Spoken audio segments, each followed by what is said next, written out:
Welcome to the 81st Annual Golden Globes. Oh no. What are we watching? Is this a high school talent show? What are you doing here? What do you mean? What am I doing here, Demi?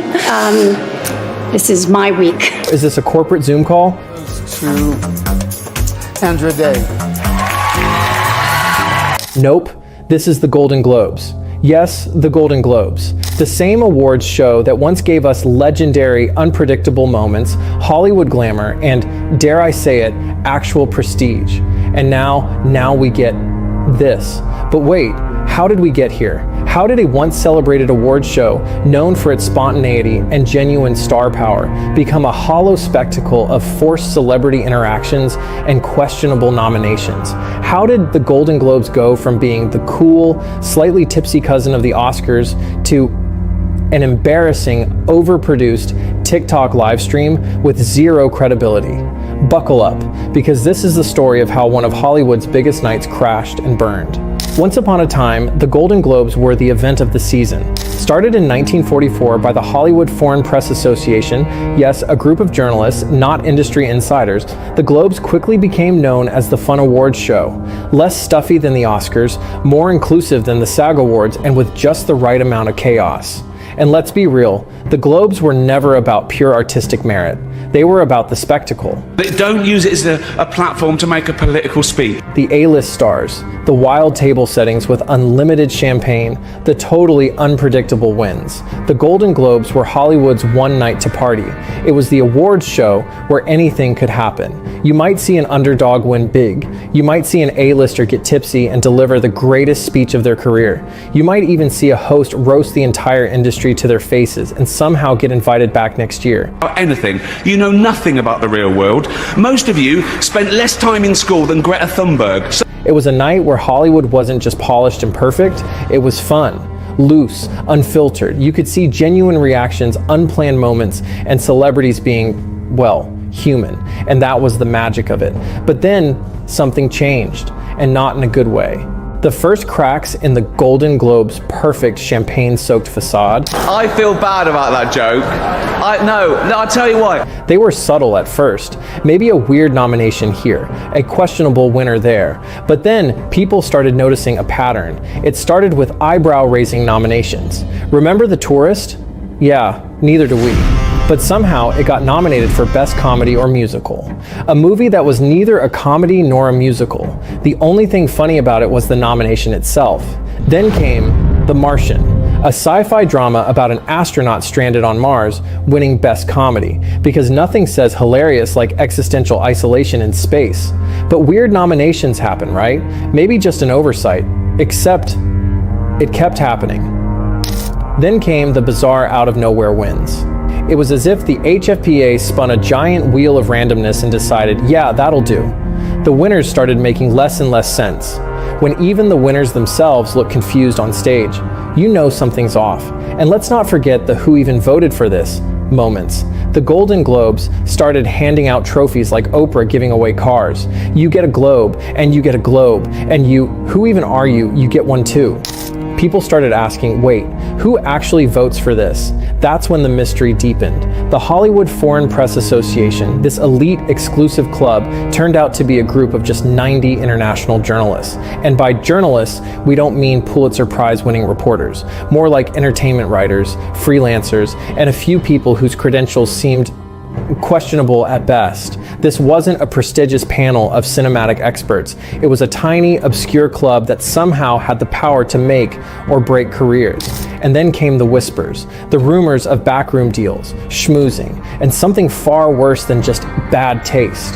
It turned out HFPA members weren't exactly picking winners based on merit. They were picking them based on who treated them the nicest. Fancy dinners, gift baskets, all expense-paid vacations. Oh, absolutely. Imagine if your high school prom committee could single-handedly decide who gets an Oscar. Yeah, that's basically what was happening. But it didn't stop at minor perks. These weren't just casual dinner invitations. We're talking luxury treatment. Studio execs would wine and dine HFPA members, fly them to exotic locations, and shower them with gifts, all in hopes of securing nominations. It wasn't about the best performances. It was about who could throw the best party. And then the scandals really started piling up. Reports surfaced detailing just how deep the corruption went. HFPA members were enjoying all expenses paid luxury trips courtesy of studios, making their unbiased votes look about as legitimate as a rigged reality TV show finale.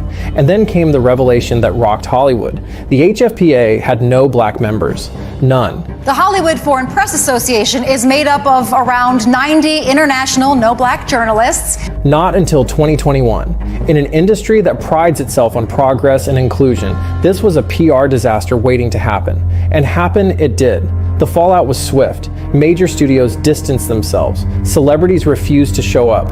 Even NBC, the longtime broadcaster of the event, pulled the plug. NBC has announced it will not air the 2022 Golden Globe Award. And for the first time in decades, the Golden Globes were officially irrelevant. But let's not forget the cringeworthy moments that didn't help their case. Awkward celebrity interactions, forced social media moments, and speeches so painfully scripted they felt like AI-generated responses. Backstage, I found these 3 Golden Globe Awards that Tom Cruise returned. The authenticity was gone, replaced by a desperate attempt to stay relevant. And when a show loses its credibility and its entertainment value, what's left? A participation trophy ceremony no one respects and no one wants to watch. At that point, even the celebrities started treating it like a chore rather than an honor. Well, that's the perfect recipe for disaster. By 2021, the cracks were no longer cracks. They were gaping holes. The Los Angeles Times exposed what everyone suspected. The HFPA wasn't just a questionable organization, it was a full-blown joke. We're talking about bribes, favoritism, and a complete lack of diversity. In an era when Hollywood was pushing for inclusivity and representation, this was more than just an oversight. It was an industry-wide embarrassment. None. Now for the latest on the Golden Globes, the awards show struggling to survive amid the backlash. In an organization that's supposed to represent international film and television, you'd think they were curating awards in the 1950s, not 2021. And then came the backlash. Celebrities who once played the game suddenly started speaking out. Tom Cruise, Hollywood's golden boy, returned his 3 Golden Globes in protest. That's right, he literally gave them back. And when someone like Tom Cruise, a man who spent his entire career charming Hollywood, says, "Nope, I'm out," you know it's bad. Tom Cruise is returning his 3 Golden Globe statues to protest the Hollywood Foreign Press Association. But he wasn't alone. Scarlett Johansson openly criticized the HFPA, calling out its history of sexist questioning and harassment, saying she had been subjected to sexist remarks and questions by certain HFPA members that bordered on sexual harassment.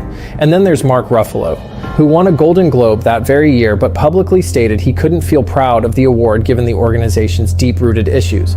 Here are the nominees for Best Actor.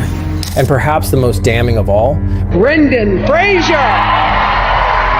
Brendan Fraser, a former Hollywood A-lister who revealed he was sexually assaulted by a high-ranking HFPA member, refused to attend the Globes entirely, stating, "My mother didn't raise a hypocrite." When the people who should be celebrating your awards are instead condemning you, that's when you know the game is over.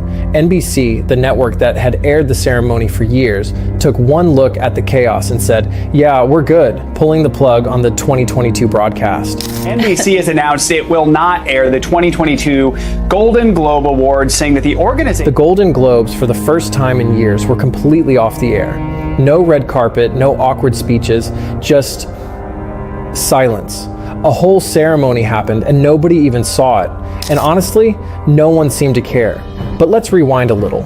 The warning signs were there for years. Take the HFPA's habit of nominating movies and actors who, let's be honest, had no business being there. It became a running joke that you could buy a nomination with the right campaign. And when I say campaign, I mean throwing extravagant parties and sending HFPA members on 5-star vacations. Remember when Emily in Paris got nominated for Best Comedy or Musical?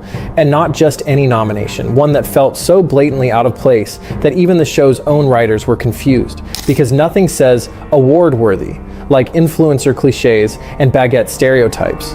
Yeah, the same show that was basically an Instagram influencer's fever dream of what Paris is like.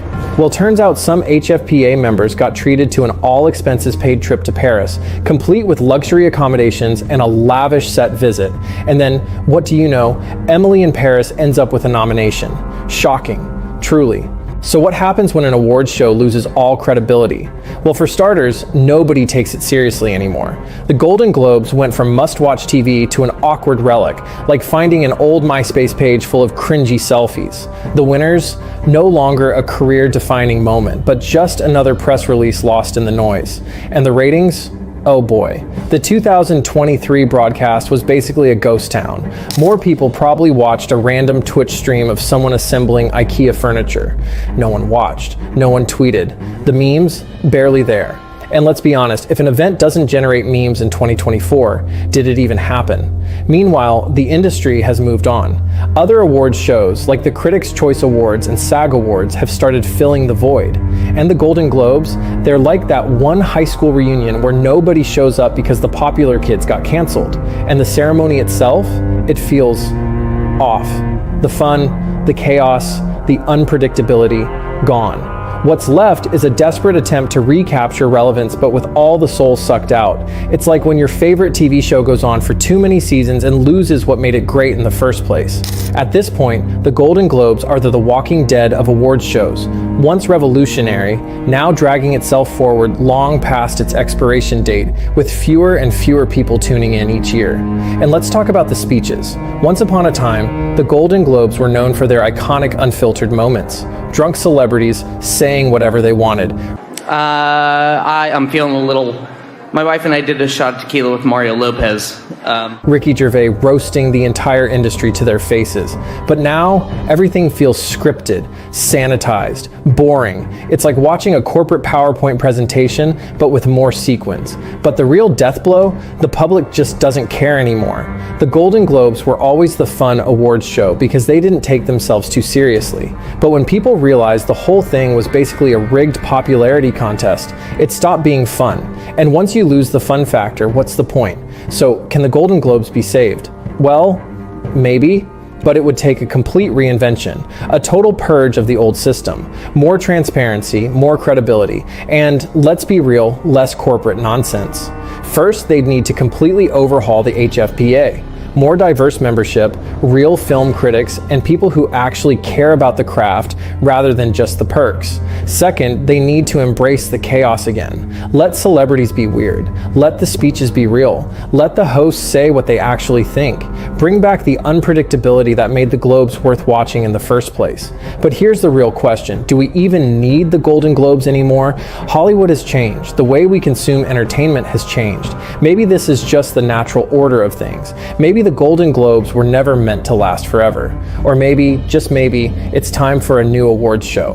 One that actually means something. One that's not just a glorified networking event for rich people. Maybe an awards show voted on by the actual audience. Maybe something that reflects what people genuinely love rather than what a handful of journalists decide is worthy. Imagine an awards show that actually celebrates movies and TV shows people watch, instead of making everyone feel bad for not having seen an obscure 3-hour drama about existential despair. Because at the end of the day, that's what the Golden Globes forgot. Entertainment is evolving. Fans don't just want passive viewing anymore. They want engagement, interactivity, and authenticity. And that's something no amount of forced celebrity banter can fix. Until then, we'll always have the memes. Oh, and speaking of engagement, this is where you come in. If you want more deep dives like this, more brutal honesty, and more awards show takedowns, or who knows, maybe the blueprint for the real awards show we actually deserve, hit that subscribe button. Otherwise, the Golden Globes will personally send you an invite to their next ceremony. Front row, 5-hour runtime, and no bathroom breaks.